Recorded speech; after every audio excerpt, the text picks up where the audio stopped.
Okay, y'all. My girlfriend told me next time I go snorkeling or go to the beach, I gotta find her some shells because she wants to do an art project with them, or I don't know, like big jewelry or something. Sorry for that burp. So, kind of stormy, kind of choppy. You think I'll find some shells? Well, shall we see? Let's go snorkeling. And immediately I dive into some cloudy water, and this is gonna be difficult to find anything. Oh yeah, this is gonna be rough. Oh yeah, I got a mustache so water gets in my mask too. Anyway, I'm mission driven, so I keep diving, even in this murky water, going up and down the beach, just searching the seafloor. And even in between these rocks, I didn't find any seashells.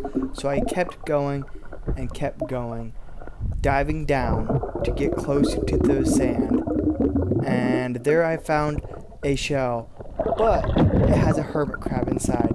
You see it peeking out there. It's so cute. So sadly, or not sadly, but I put it back and let it go on its way. I don't want to take this shell home and kill this poor hermit crab. And now my brilliant idea on how to find shells. All right. I think there's reef right over here because it's dark.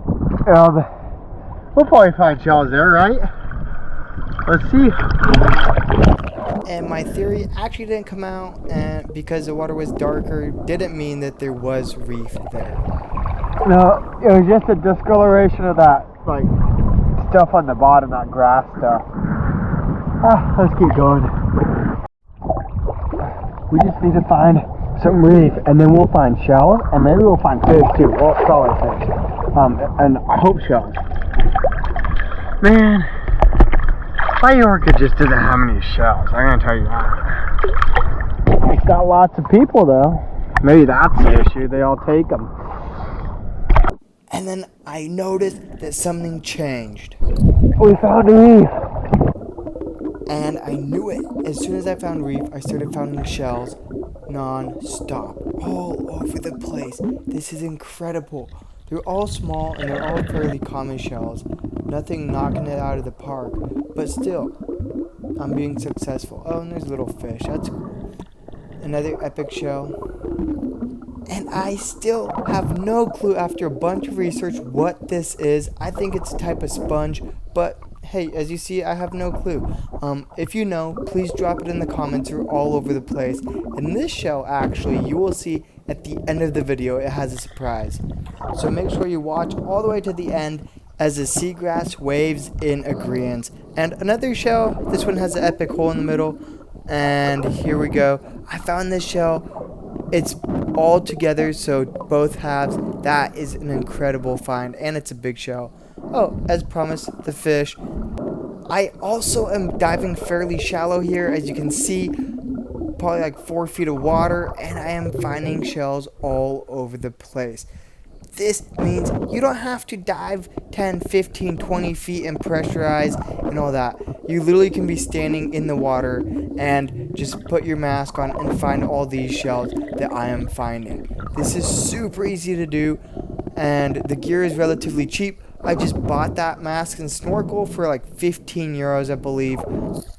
And careful for these sea urchins. They love rocks and reef, so careful if you are walking on the reef. Make sure you have some type of water shoes or something, or that you don't step on them. They're so painful.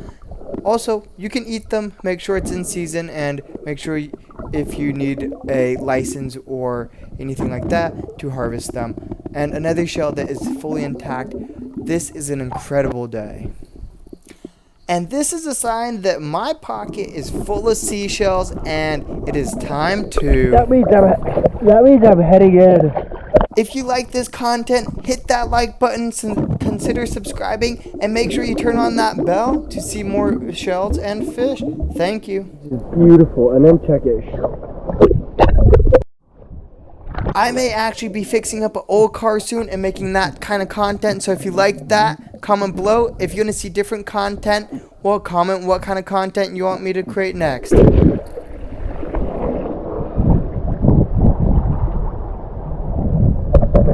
Is that not crazy, y'all? That is insane to me.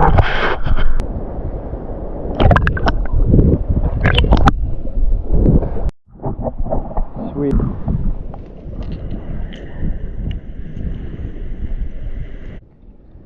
Found some sweet shells. Here, this one's still together. I found a small one still together. There's nothing in this one, by the way. So that one's cool. And I found one more that was put together. It was tiny. I might have lost it. I put them in my pocket, and when I'm swimming around, I might have lost some. But oh my god, what are these called? You eat them. They come in your dishes. Oh shoot, they're so common. Oysters, right? I think those are oyster shells. I never really eat oysters in restaurants, so I have no clue. That one's pretty fun. Little guy. Oh, you know what? I checked this guy, but he's got a little, what do you call them? The crabs that live in the shells. Why am I blanking on all the words? Maybe I got too much salt water up my sinus. Hermit crabs. This one's got a hermit crab in it, so I'll throw it back. What I do is when I find one of these, and I think it might have a crab in it, I set it upside down on the beach like this in the water, and then I watch it for a few minutes, and if that hermit crab comes out, it'll come out and then it flips its shell back, and that's how I know there's a hermit crab in there or not while I'm diving. Oh, here's that shell. This one's put together. This one's tiny. So this is two sides. There's nothing in it. The shell opens up. That thing's so cool. I'm gonna go throw this hermit crab back in.